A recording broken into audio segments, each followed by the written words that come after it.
Welcome to the 2019 Hanukkah webinar at the Shalom Hartman Institute of North America with Dr. Elana Stein Hain.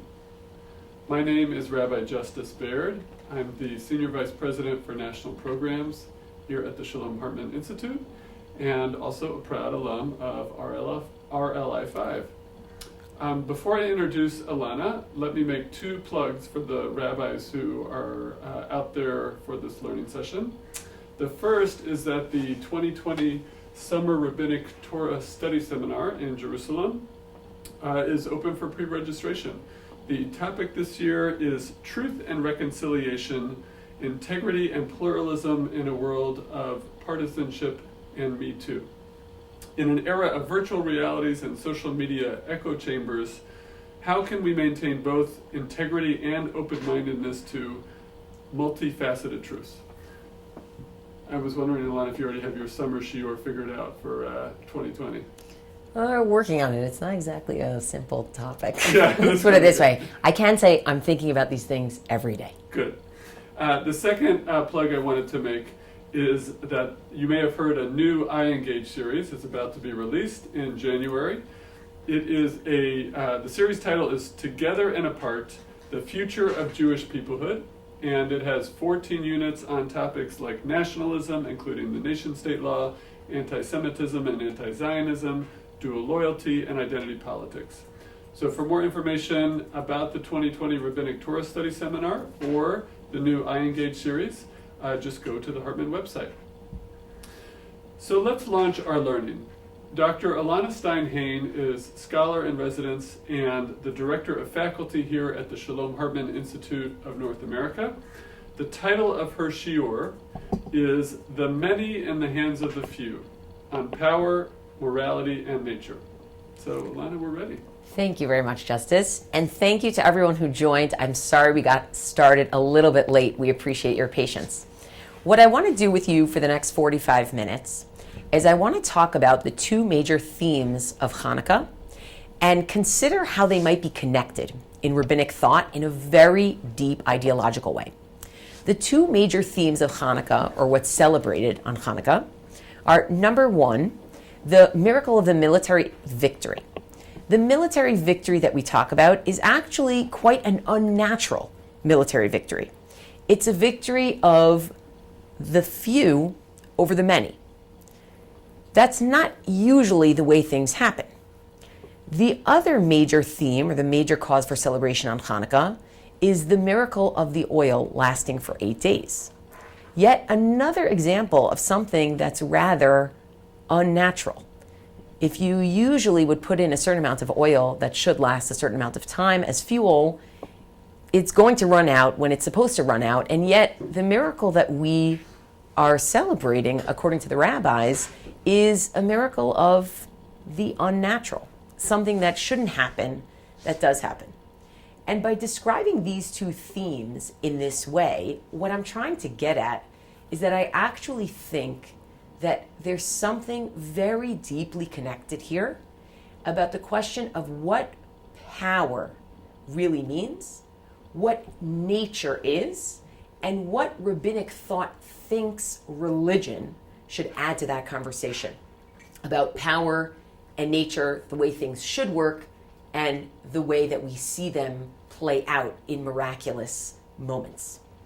And so I actually don't want to start by reading in the actual texts themselves, number 1, 2, and 3, but I put them here to basically share with you that even before the rabbinic canon, even before the Talmud talks about the miracle of Hanukkah, we have in the book of Maccabees, which is a late 2nd century before the Common Era book, in the book of Maccabees, we have the theme of the few beating the many, or the less powerful beating the more powerful. In fact, what I cite here in numbers 2 and 3 are speeches, one by Matityahu and the other by Judah the Maccabee. Both of these speeches are speeches to the soldiers, telling them, I want you to know that a mark of the divine intervention here is that the less powerful, the less strong, the less resourced group is going to be able to beat the more powerful, the stronger, and the more resourced group. In addition, in number 1, what we have is something that postdates the rabbis. The Nissim prayer that we say in our Siddur today actually originates in the 9th century. It is post-rabbinic in the sense that it's after the close of the Talmud. And there too, in the Nissim prayer, the focus is on Rabim biyad ma'atim, the many falling into the hands of the few. And yet, when we look at what the rabbis themselves do, specifically in the Babylonian Talmud, to talk about the story of Hanukkah, the story they tell is a little bit different. And I want you to look with me actually at number 7 as our first source, just to remind ourselves what it is that the rabbis are doing in their story of Hanukkah. This is the Babylonian Talmud, Tractate Shabbat, Daf Kaf Aleph Amud Bet, page 21b. My Hanukkah. What is Hanukkah about? Ditanu Rabbanan, as the rabbis taught, Bekafhe Bekislev, on the 25th of the Hebrew month of Kislev, Yomei de Hanukkah, Tmanya Inun, Delo Lemisped Bahon, Delo Litanot Bahon. That on the 28th of Kislev, we start an 8-day period on which we do not do any hespedim, any eulogies, and we do not fast during that time. Shekishenichnesu Yevanim lehechal, when the Syrian Greeks came into the temple, Tim'u kol hashmanim shebahechal, they made impure all of the oils that were in the temple. Ukeshegavra malchut beit Chashmonai v'nitzchum, and when it happens that the Hasmoneans were able to beat the Syrian Greeks, badku v'lo matzu elapach echad shel shemen, they looked around the temple, as I'm adding, as they were rededicating it, they looked around the temple trying to find any pure oil, that is ritually appropriate oil, and they only found one small cruse of oil, shaya munach b'chotamo shel kohen gadol, that had on it the seal of the high priest. V'lo haya bo ela lahadlik yom echad, there was only enough in it for 1 day's fuel, but ne'asa bo nes, a miracle was done, v'yidliku mimenu shmona yamim, and actually 8 days worth of lighting was able to flow from it. L'shana acheret, another year, or the next year, kav'um, they established Vasa'um Yamim Tovim B'Halal V'Hoda'ah. They made those days, the 8 days of Hanukkah, during that miracle, they made those days into days of praise and thanksgiving. So many people have spoken about the fact that when the rabbis tell the story of Hanukkah in the Babylonian Talmud, they do not focus on the military victory. Instead, they mention the military victory in passing. That is, when the Hasmoneans were able to beat the Syrian Greeks, they came in and they found the oil, and this is really the miracle of the oil, and that's why it's 8 days, and that's what it's about. That is not the story told in the books of Maccabees, and it's not the story told in other places.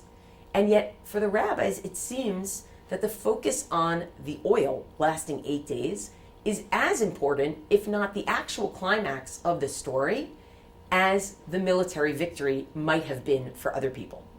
And so I've seen people give really excellent explanations. I included here Dr. Malka Simkovich, who talks about the possibility that the rabbis didn't want to raise the ire of their current hegemonic ruler, the Roman rule, so they didn't want to make it seem like, oh, we like to rebel against people.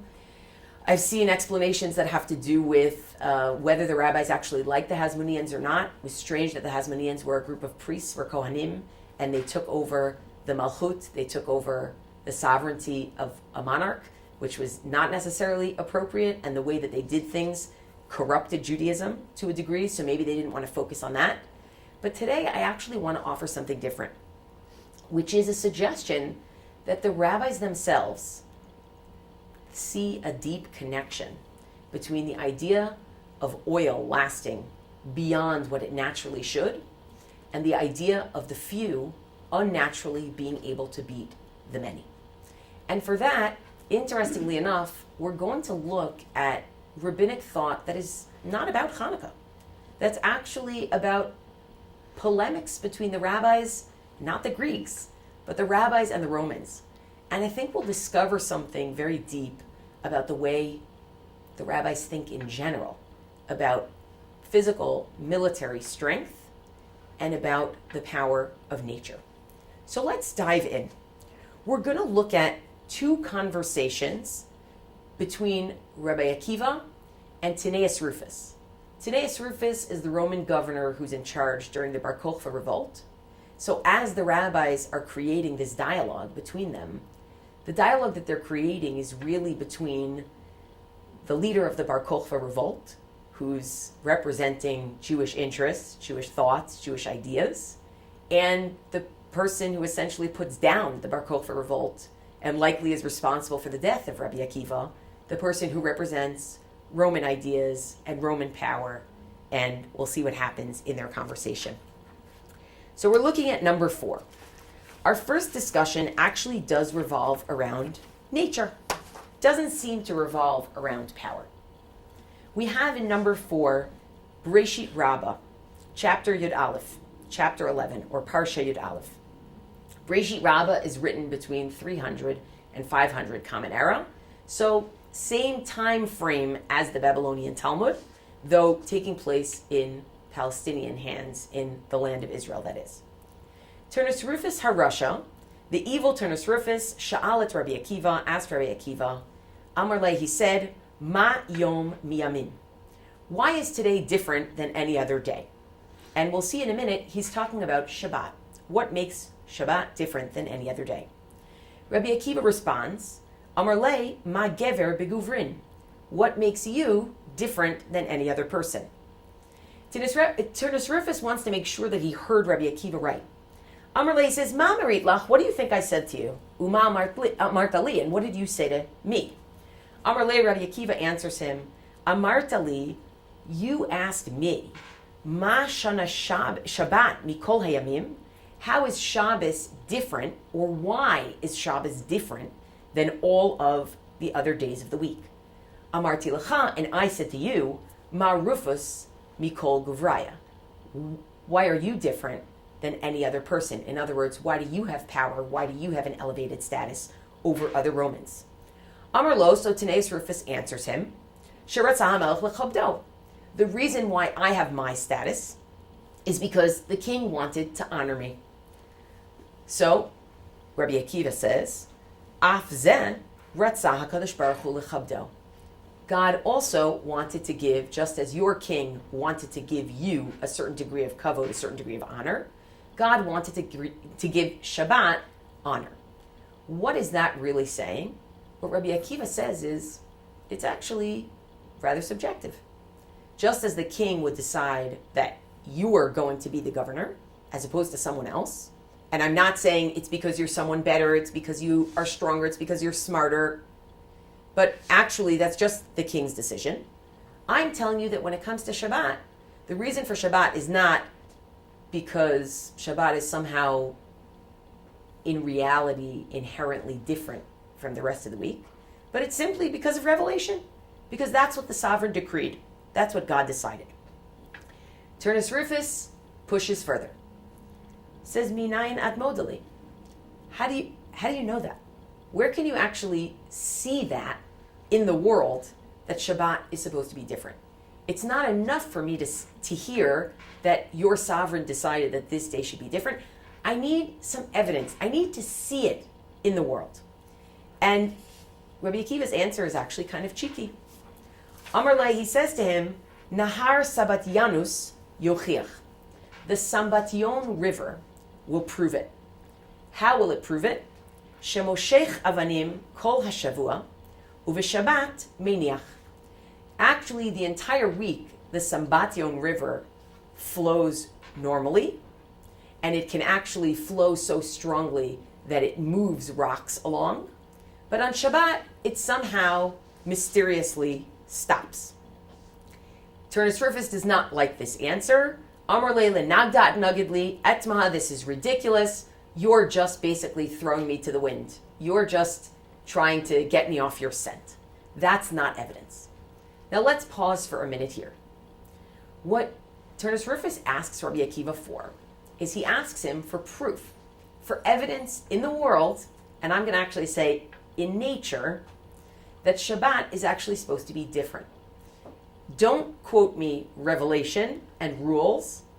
Quote me nature, what I can see, empiricism. And so Rabbi Akiva answers him with a very strange precedent. He doesn't say anything about what you would normally see, what the average person could see when they wake up in the morning, when they go to sleep, that something would look different on Shabbat, because it doesn't. What he says is that there's this one mystical river that actually stops on Shabbat. And if you know a little bit of the background to this river, Rabbi Akiva is actually, he's mounting somewhat of a polemic against Turnus Rufus here, because as you see in your footnote there, Pliny the Elder, who was a Roman naturalist, wrote about the problem with a river stopping. And that actually a river stopping is proof that there's something unhealthy and people could actually get sick. And he even quotes that there is a river in Judea that runs dry every Sabbath, and that is actually dangerous. And so Rabbi Akiva argues here, you know that river that you Romans say is a mark of disease, that it stops every 7 days? I'm telling you that it's actually a mark of our God showing in this little way that Sabbath is different. And of course, Turnus Rufus says, please, we interpret that differently. That's not evidence. In the end, Rabbi Akiva can't give him any physical evidence. He can't give him any natural evidence. So he pushes towards the supernatural. Let's continue in our text on page 4. Amar le, so Rabbi Akiva says to Turnus Rufus, I have a different proof for you. V'harei ha'ma'aleh zechuro yochiach. Why don't you go to the local necromancer, the person who raises the dead, and ask them to prove that Shabbat is different from the rest of the week. In other words, I can't give you a natural proof. I'll give you a supernatural proof. Shekol hayamim, every day of the week, ole, you can get spirits to rise, or he can get spirits to rise. Uve eino ole. You're not going to be able to get spirits to rise. And specifically, what we find out that actually what he's really saying is go visit your father's spirit. Because this is what happens. Turnus Rufus goes, Azal badak be'avoy, he goes to find his father's spirit. Salak kol yomei, he finds that his father actually does rise from the dead each and every day. Ubishabata lo salak, but on Shabbos he doesn't rise from the dead. Batar Shabbata aske, after Shabbat ended, Turnus Rufus asked the necromancer to raise his father from the dead. Amar le, and he says to him, Abba, Dad, min demaitit it avet Yehudi? Have you become a Jew since you died? Etma, this is ridiculous. Mipnei ma alita kol yemot haShabbat v'lo alita b'Shabbat. Why were you able to come up Sunday, Monday, Tuesday through Friday, but when it comes to Shabbat, you don't?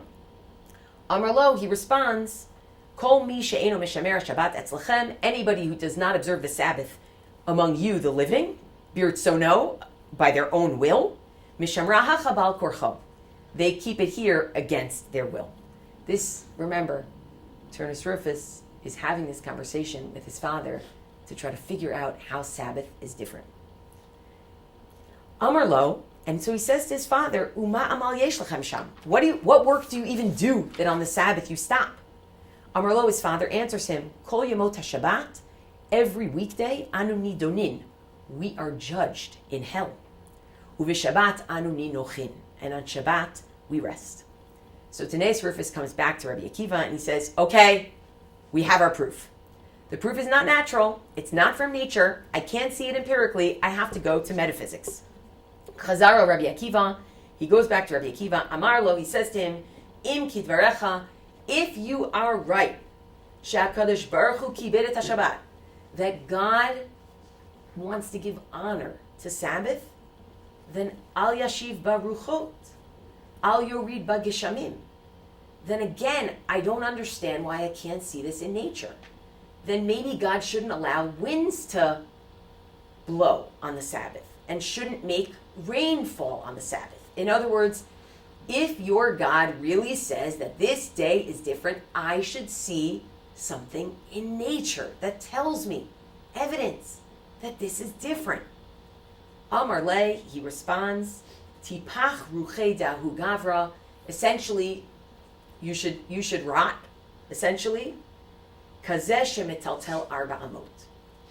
God is like one who carries 4 cubits.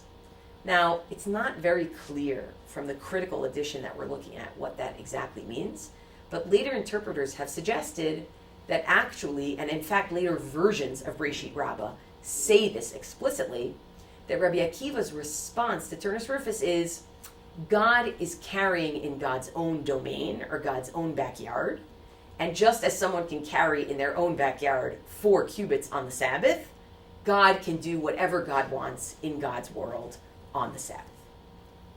Essentially trying to answer Turnus Rufus, saying, I understand that you feel that you need a physical, natural allusion to what Revelation tells us, but I'm telling you that our thought is that God is above nature. That's the coda here.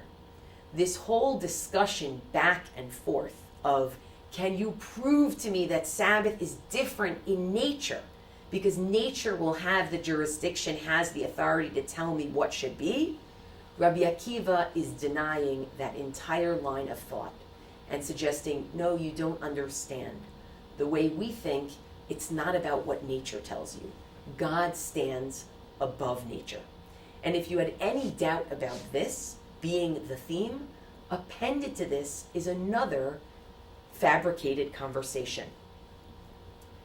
Philosophus echad, a philosopher, also likely representing Rome, a philosopher Sha'al et Rabbi Hoshaya, asked Rabbi Hoshaya, Amar lo im chaviva hamila, if God wants you to perform circumcision, mipnei ma lo nitna la'adam harishon.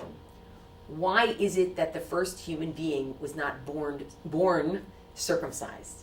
In other words, once again, if your God tells you to do certain things and reveals to you certain laws and practices, why are those not already inscribed in nature? The answer that he gives, Amar lo im kain, if that's the case, mipnei ma oto ha'ish megalech pe'at rosho umeiniach zikno. Why do you choose, he asks, to shave the corners of your face and to leave your beard? In other words, if the way you were born naturally is exactly the way you're supposed to leave things, why do you make changes to your body? Amar lo, he says, mipnei shegadal imi b'shtut. Because I didn't choose for this hair to grow, and it just grows wildly, and I'm just going to get rid of it. And Rabbi Akiva responds, Amar lo, he says, Im kain, yisma oto ha'ish eino, v'yiktat et yadav. Then maybe you should also decide that you don't need your eyes, or that you don't need your arms. In other words, what he says to him is, it's just as capricious, it's just as whimsical for you to choose to make changes to your body as the Jewish people choosing circumcision and choosing to make changes to their bodies. Amar le, he says, really, ulilein milaya atinan? Is that what we're really coming to? You're asking me if I should cut off my arms? What a ridiculous response. Etma, this is ridiculous. Amar le, so Rabbi Yoshaya responds, Lo tiacha chalak ifshar. I'm not going to leave you empty-handed. Ella, let me explain. Kol ma shenivra b'sheshet yemei breshit, everything that was created in the 6 days of creation, tzrichin asiyah, requires human endeavor to improve upon it. Kigon hachardal, like mustard. If you want to eat it, tzarich lematek, you have to sweeten it. Haturmus, legumes, tzarich lematek, you want to eat them, you have to sweeten them. Hachitim, you want to eat grain as it grows from the ground, wheat, you can't. Tzrichim lehitachen, they have to be ground. Afilu adam tzarich tikun, and even the human body needs to be repaired through circumcision. So let's review what's happened here. This conversation is not about circumcision alone. This conversation is asking, if you believe in God, why don't you just believe that nature as God gives it to you is the way God intends it? And that's the way it should be. Don't mar your body through circumcision. If there's no difference where you see out in the world that the Sabbath looks different in nature, then there's no reason it should be different.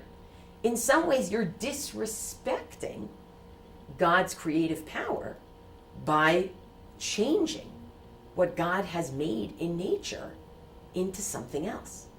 And Rabbi Akiva and then Rabbi Hoshaya's response is, no, you're fundamentally mistaken. Both, on the one hand, God is above nature, and it's not just about what we see in nature. And on the other, we are actually bidden to make changes to nature. Now, this seems to be a conversation that is purely about the physical idea of nature, both in terms of rain on the Sabbath, or a river that runs dry or doesn't run dry, or in terms of making changes and doing surgery on the human body. But actually, if we look at a second conversation that the rabbis imagined between Rabbi Akiva and Turnus Rufus, we'll see that when we talk about nature, we're not only talking about what we see in terms of creatures and the physical world around us. We're also talking about a certain moral or ethic, an approach to the world that nature actually suggests, or an approach to the world that people might offer would be a natural approach. And that's what we're going to see in their second conversation. And don't worry, we'll get back to Chanukah. We're looking in the Babylonian Talmud. The Talmud Bavli, Bava Batra, Yud Amud Aleph, 10a. Another conversation between Rabbi Akiva and Turnus Rufus. Number 5. Sha'al Turnus Rufus HaRasha et Rabbi Akiva. Turnus Rufus asks Rabbi Akiva, Im Elohechem ohev aniyim, if your God loves the poor, mipnei ma eino mefarnesa, why doesn't your God sustain them? We've already moved to a different kind of question. If God really doesn't want there to be people who are poor, why is it that the natural circumstances of the world allow for certain people to not have what they need? Now, Rabbi Akiva's response is perplexing, and it's for another time. But he responds, Amar lo kidei shenitzol anu bahen midina shel gehinom, so that we, by helping the poor, will be saved from going to hell. In other words, it's to help us gain merit. Now, that is a really perplexing answer, and it's a conversation and a moral conversation for a different time. So I'm going to gloss over it for now, and I apologize about that, but maybe some other time we'll get to talk about that, because it instrumentalizes the poor. That's the issue that I have with it, and we need to talk more about it. Amarlo, Turnus Rufus says, no, Adarabba, it's the opposite. Zoshe mechayvtan legehinom. That's what's making you have to go to hell, helping the impoverished. Emsholach hamashal, let me give you a metaphor. Lemeh davar domeh, what is this like? Lemelech basar vadam, if you have a sovereign, a human sovereign, sheka'as al avdo, who gets angry at their servant, v'chavsho b'veit asurim, and puts them into jail, v'tziva alav, and commands concerning that servant, shelo lahachilo, v'shelo lahashkoto, that nobody should feed them, and nobody should give them drink. V'halach adam echad v'achilo, v'ishkau, a person came and actually gave them something to eat or something to drink, and kisheshama hamelech lo ko'es alav, when the king hears about that, when the sovereign hears about that, won't the sovereign be angry that someone undermined his orders? V'atem kriyim avadim, and you, the people of Israel, are called God's servants. Shenemar kili b'nei Israel avadim, right? As it says in the book of Vayikra, Leviticus. Turnus Rufus, his response is completely expected from the previous conversation that we saw with Rabbi Akiva, which is, he says, what do you mean? You're making a change in God's world. If the way we look at the natural state of things, which is that some have what they need and others have not enough, and of course we all know that's not quite the natural state of things. We know that that has a lot to do with the way we decide how things should be doled out. But there is a question of, to whom are you born, with what abilities, with what potential, with what possibilities within the context of where you're born. And the response that Tanais Rufus gives is, but this is survival of the fittest. This is the law of nature. Like, the law of nature is like, the strong are gonna win and the weak are gonna perish. And that's as though God has basically made a decree that that's the way it's supposed to work, because that is the way that it works. So leave it. And if you try to intervene, if you try to change it, that's really disrespectful to your God. Amar lo Rabbi Akiva responds, Em sholach hamashal, I'll give you a parable. Lemad devar domeh, what is this like? It's not like what you said. Lemelech basar v'dam, it's actually closer to a sovereign, a human sovereign, sheka'as al beno, who got angry at their child. V'chavsho b'veit asurim, and put them into a jail. V'tziva alav, and commanded concerning that child, shelo lahachilo v'shelo lahashkoto, not to give them food, not to give them drink. V'halach adam echad ve'achilo v'ishkao, and somebody went and gave the sovereign's child what to eat and what to drink. Kisheshama hamelech lo doron meshager lo. Don't you think that if the sovereign heard, the sovereign would actually give that person a gift and thank that person for helping their child? Banan kriyim banim, and we're actually called children. And then he quotes a pasuk, he quotes a verse. Rabbi Akiva's response is equally anticipated, which is, he basically says, what do you mean? That's our whole job, is to intervene. The ethic of nature, the dog eat dog, the survival of the fittest, it is the way that it is. And it's inscribed into the world as it should be. It's a universal norm. That's not what our religion tells us. Our religion actually tells us, no, you have to intervene. You have to make it right. In the words of Rabbi Hoshaya, it needs tikkun. You have to fix it. When I read these two conversations back to back, and by the way, Rabbi Akiva comes back to Tanais Rufus and basically says, we quarter Roman troops, so that's an example of us feeding the poor. And that's probably an example that you really like, where we intervene in that situation. But it's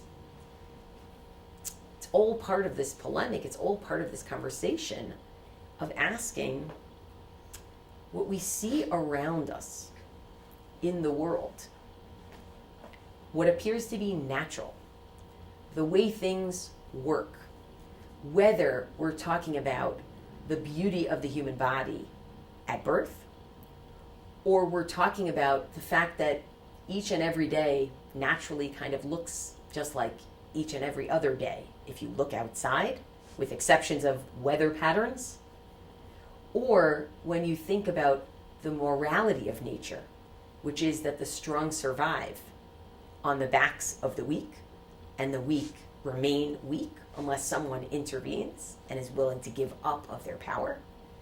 The question that is at issue here is, what is a religious person to do? Do we sanctify nature the way that it is and say, well, what we see must be the will of the Creator, and nature as it is sacred, which means that the morality that goes with it is sacred too?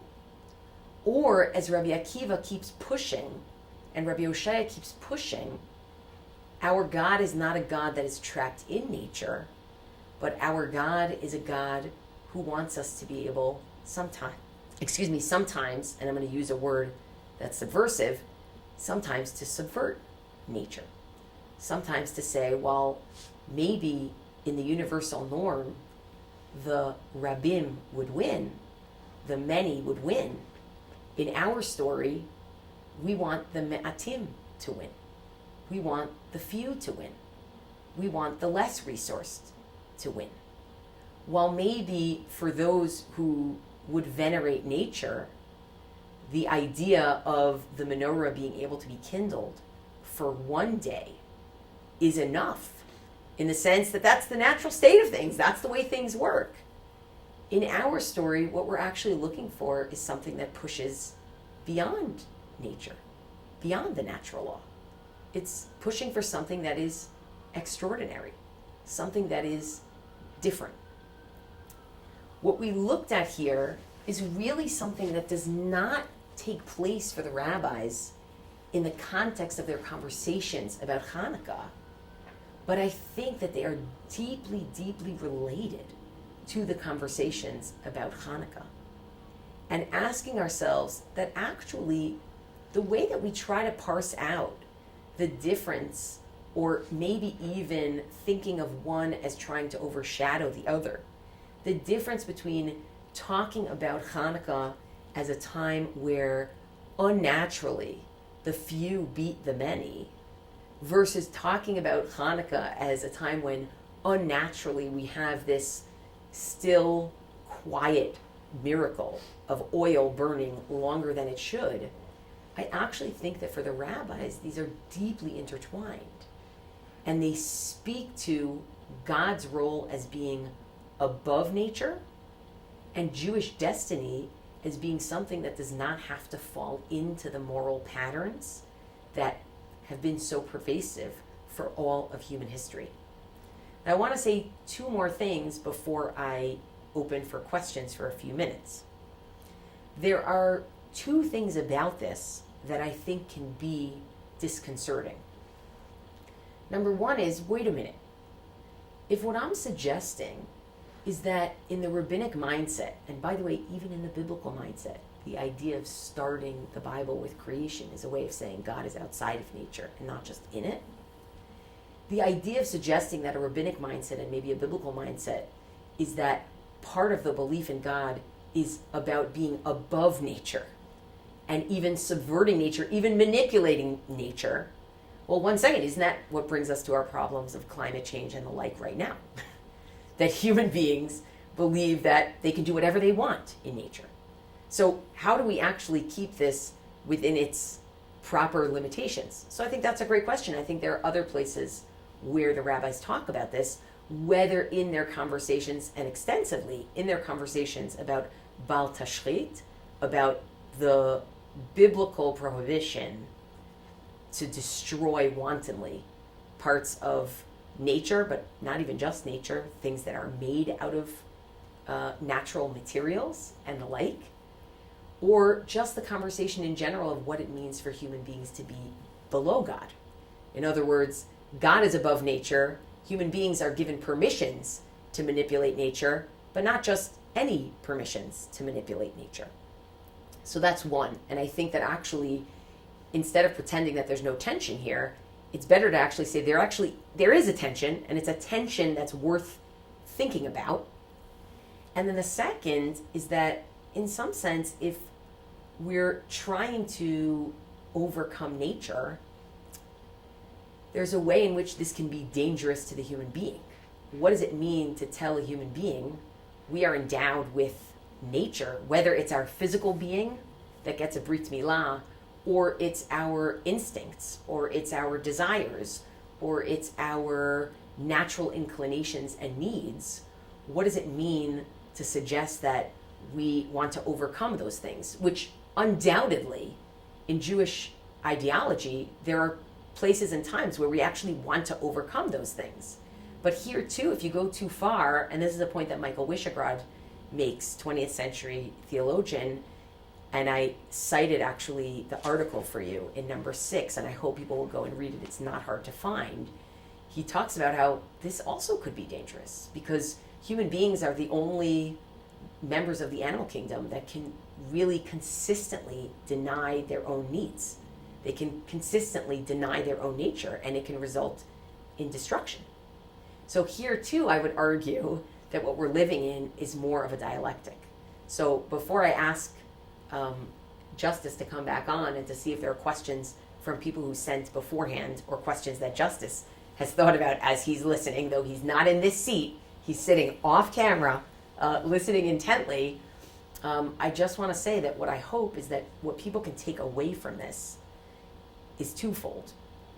Number one, the idea that when you look at a question of how the rabbis treat Hanukkah and talk about Hanukkah, we don't just try to figure out what it means in the context of the few passages that we have from them that relate to Hanukkah, but we actually ask, what is the deeper philosophy that is the context for this conversation?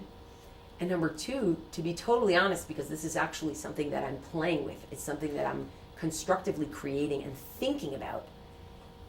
If you don't buy the connection to Hanukkah at all, in the sense that you don't think that the rabbis, when they talk about the menorah and they talk about the nitzachon, the victory, that they actually connect those two things in a deeper way, at the very least, what this can be for us is looking into rabbinic philosophy more generally is really important when we're celebrating a holiday that talks about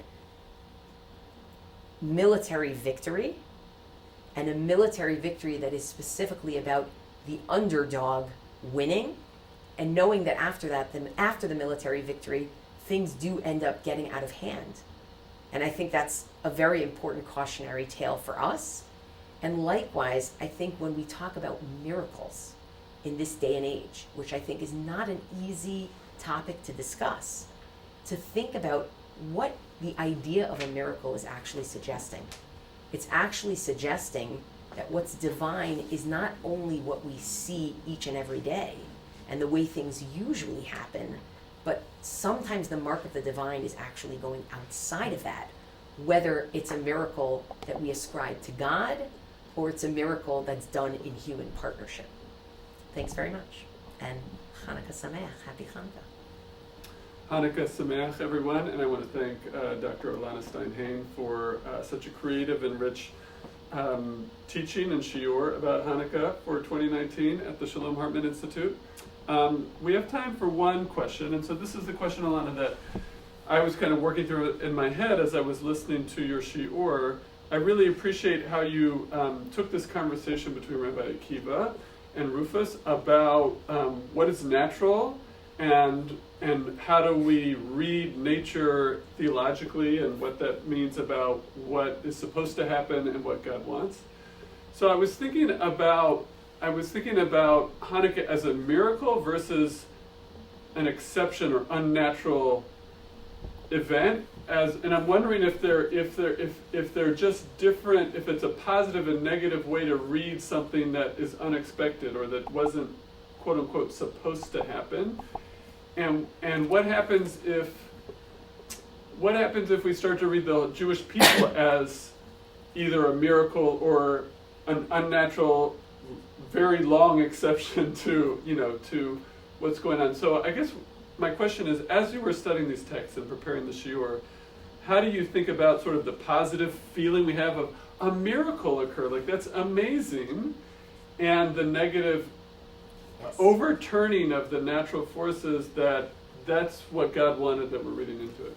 So I love that question, and I actually think that I actually want to respond with what I see in rabbinic thought on this, which is one of the things that the rabbis do, I think, in a sense, to deal with this issue, is they talk about nature as following God's command. Meaning, instead of setting up nature as it's by default, sun rises, sun sets, wind blows, rains, the way they set it up is they set up nature as being commanded. And there are several instances of this throughout the Babylonian Talmud. I'm happy for us to send out a few. I don't remember the exact page offhand, but my friend Rabbi David Shuck, who actually showed me a great example this past summer, all of you email David Shuck, but I'm happy to send it out. But I think in some ways, what they're trying to do is they're trying to say, what we conceive of as natural is not on autopilot. And so they're trying to bridge the gap between the natural and the supernatural by suggesting that actually God is marionetting it all. And I think that's one way to deal with it, right? Meaning one way to deal with it is to say, what do you mean? And actually, I think that for people who love the environment, there's actually something beautiful in this, to be able to say, what do you mean that tree? Like that tree, like that's God's work, right? That's God's work. So the rabbis go a little bit farther in anthropomorphizing it almost, like the tree is listening and God says, this is what, I want you to give your shade and keep doing that, right? So I think that's one way to do it, is to basically push everything more towards, well, God's holding this and holding this and holding this. However you figure that out theologically, like how does that actually work? That's not my job, because we only have an hour, which is great.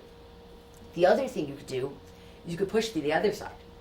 And what you could say is that actually the argument of circumcising every Jewish baby boy, the argument of keeping the Sabbath every Shabbat, even though there's no indication in nature that that's supposed to be different, the argument for grinding wheat in order to eat it, even though that's not the way it appears in the world, the argument for supporting the poor, even though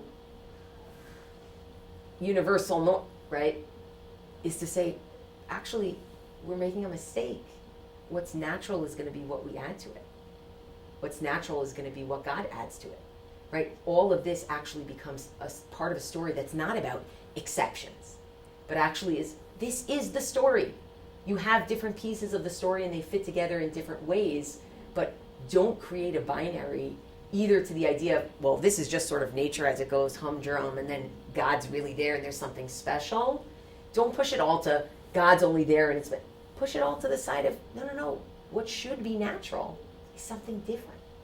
And what we should be working towards is trying to find the right balance with all these different things. And so I actually think that's, for me, that's the real push, right? The real push is to say what we want to see in terms of our world on a daily basis is we don't want to see dog eat dog. That's not what we want to see. We don't want to see ma'atim v'yad rabim. We don't want to see the few in the hands of the many. That's not actually what we want to see in the world, right? We don't want to assume that it's perfect before people touch it. What we want to be able to do is we want to be able to be in partnership with God in creating a world that reflects morality, that reflects belief in something beyond this table, right? Just because it's here. But the belief in the people who can create this table, the belief that there's a creator who made the materials in some sense or inscribed into nature, the idea that these materials could be, and also a belief in sometimes the impossible or the improbable, that should all be part of the story consistently. Thank you, Elana. As I light Hanukkah candles this year, I have a lot more to think about these miracles and how we interpret them. So thank you for a great shiur. Hanukkah Sameach to everyone. I hope that as you light candles with your family this year, you'll also be thinking about the summer Torah study seminar in Jerusalem next year, and also the new I Engage series that will be released in January. Please let us know if you're interested in either of those or check them out on the website. Thank you again to Elana for a great Hanukkah shiur, and our apologies for any of the technical difficulties you may have had at the beginning. We hope it was a good learning experience for you. Thanks for tuning in.